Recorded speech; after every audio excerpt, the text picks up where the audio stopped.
നമസ്കാരം. ചെങ്കടലിൽ അമേരിക്കൻ യുദ്ധക്കപ്പലുകൾക്ക് നേരെ യമനിലെ ഹൂത്തി വിമതർ മിസൈൽ ആക്രമണം നടത്തിയതായി പെന്റഗൺ അറിയിച്ചു.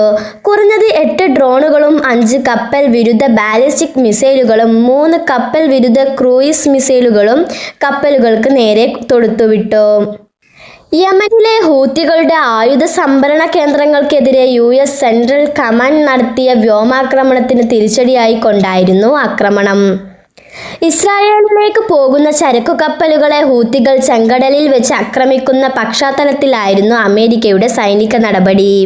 യമനിലെ ഹോദൈദയിൽ നിന്ന് 70 നോട്ടിക്കൽ മൈൽ തെക്കു പടിഞ്ഞാറായി കപ്പലിന് സമീപം നിരവധി സ്ഫോടനങ്ങൾ റിപ്പോർട്ട് ചെയ്തതായി British maritime trade operation authority ചൊവ്വാഴ്ച പ്രഖ്യാപിച്ചിരുന്നു. കപ്പലുകൾക്ക് കേടുപാടുകൾ സംഭവിച്ചിട്ടില്ലെന്നും അതിലെ ജീവനക്കാർക്ക് പരിക്ക് പറ്റിയിട്ടില്ലെന്നും Pentagon press secretary air force major general Pat Ryder പറഞ്ഞു.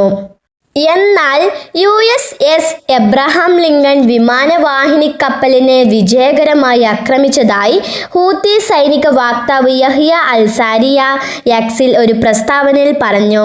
ന്യൂസ് ഡെസ്ക് മിൻഹ വേൾഡ്.